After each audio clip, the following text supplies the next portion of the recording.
Hoje é 24 de outubro de 2019, são 15 horas, melhor dizendo, 14 horas e 57 minutos.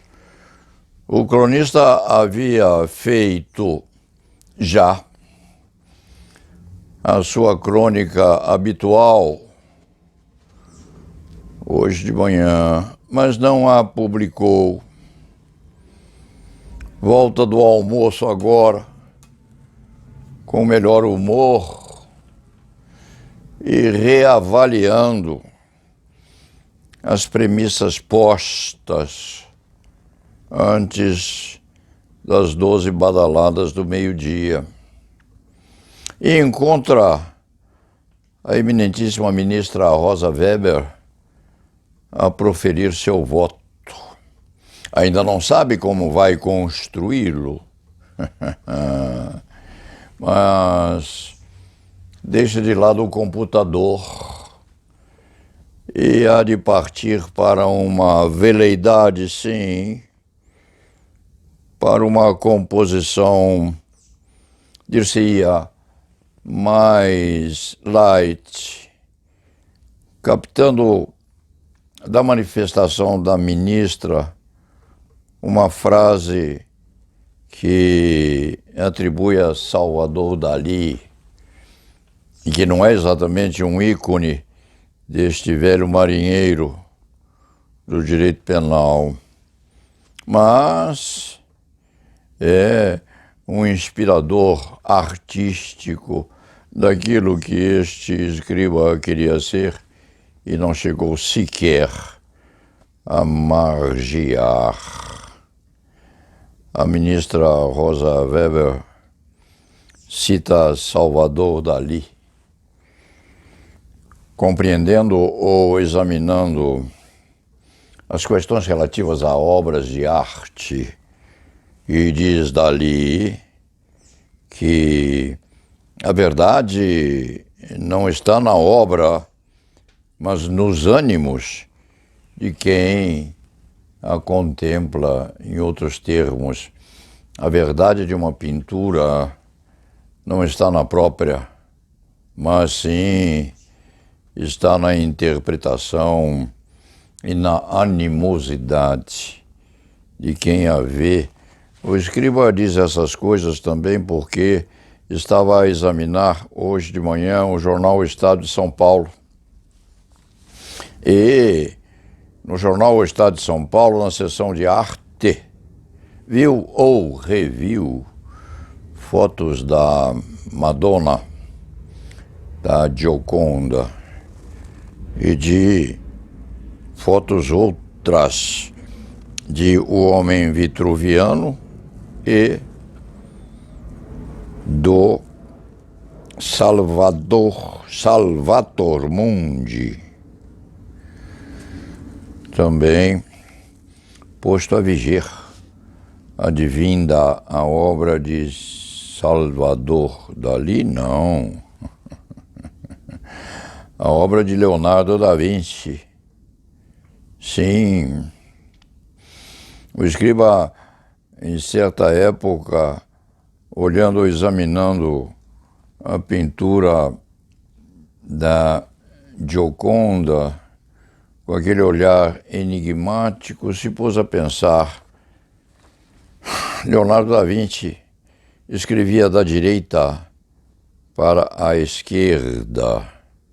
Tinha, portanto, uma facilidade transversal de movimentação da mão e dos braços em função da ideação ou do ideário posto em concretude no cérebro. Quiçá esse olhar enigmático da Gioconda se devesse exatamente à inclinação advinda do traço vindo também da direita para a esquerda pela mão direita do próprio Leonardo da Vinci, usando um pincel de lá para cá e não daqui para lá. O escriba já viu algum comentário a esse respeito?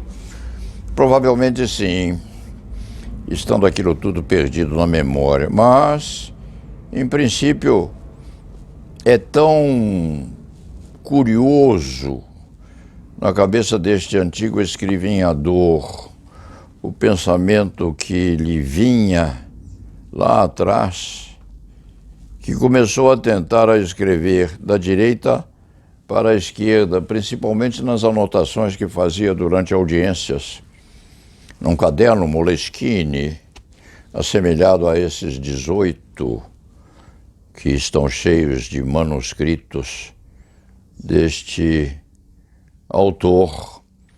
E este velho soldado da advocacia criminal escrevia assim, da direita para a esquerda,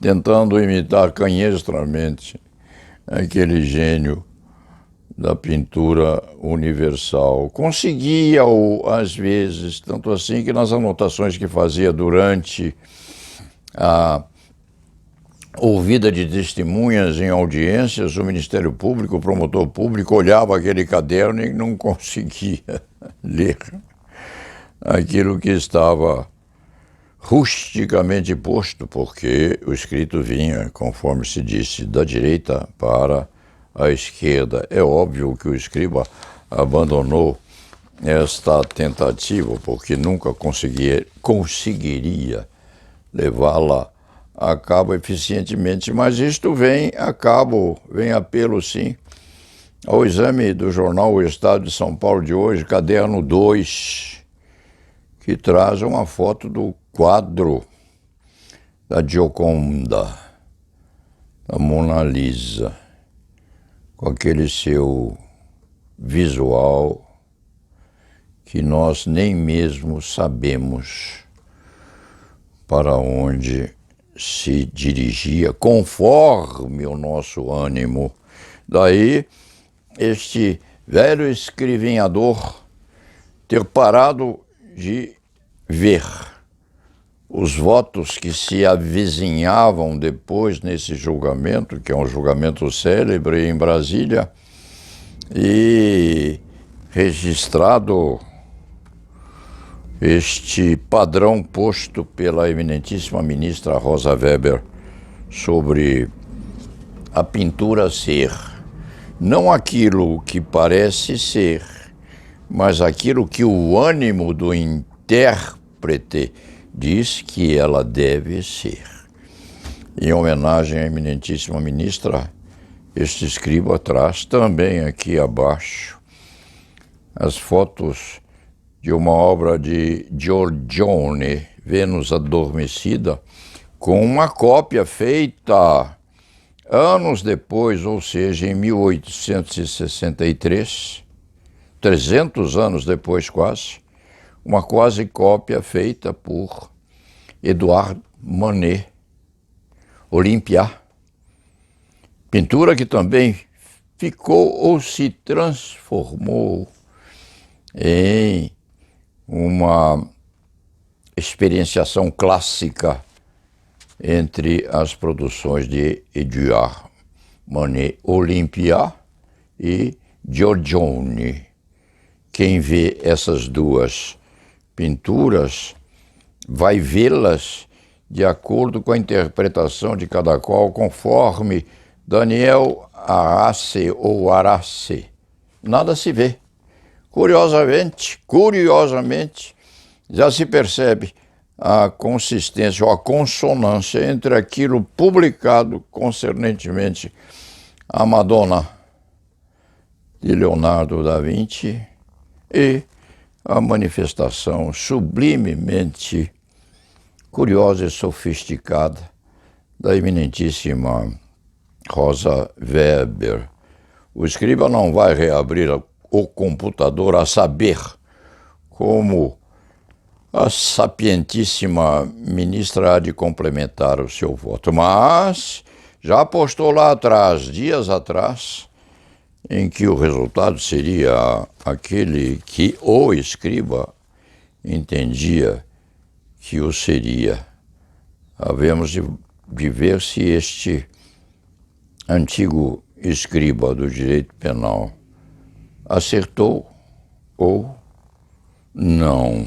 Já se vê que essa atenção, este acompanhamento feito pelo escriba do julgamento da Suprema Corte hoje, correspondentemente a um assunto extremamente importante, é posto agora com muita delicadeza por este antigo rábula da advocacia criminal.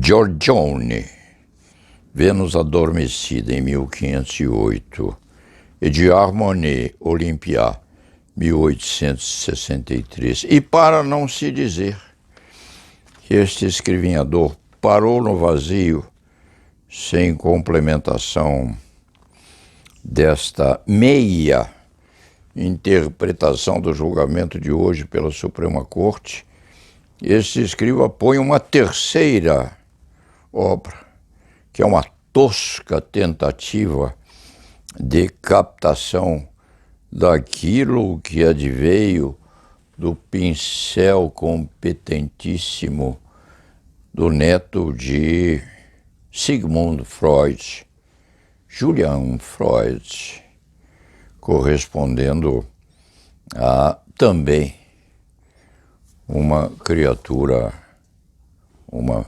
mulher nua. Aquela primitiva tem determinadas perspectivas na realidade.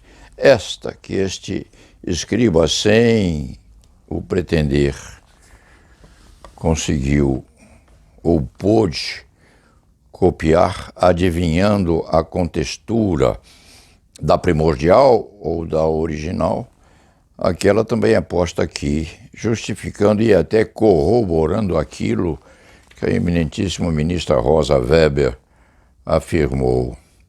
A verdade não está na obra, mas nos ânimos de quem a contempla.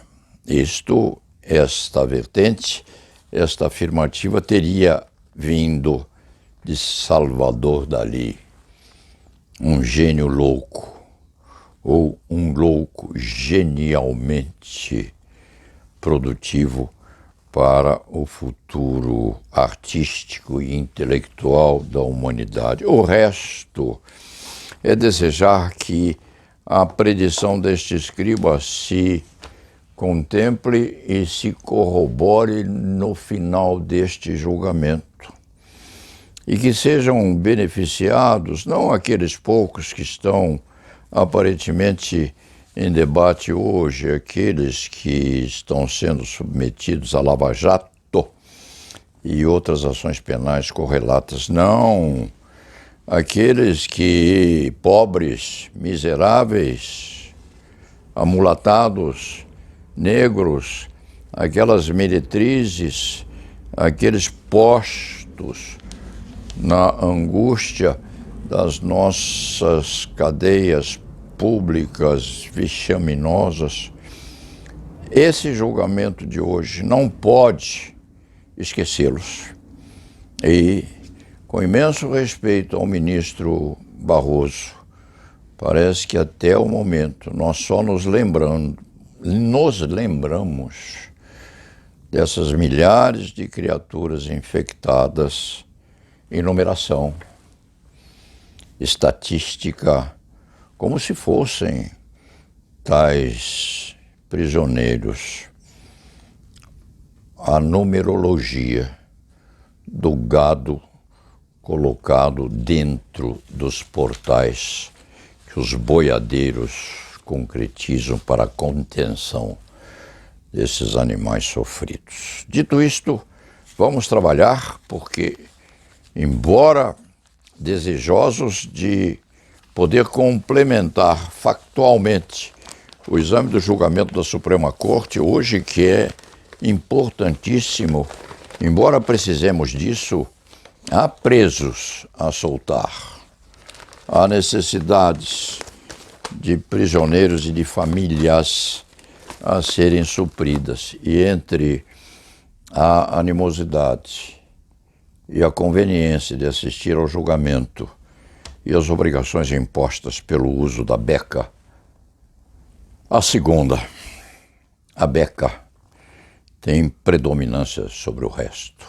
Ao fim da tarde, concluso o julgamento, se saberá se este escriba, ao apostar lá atrás, tinha ou não razão. Oxalá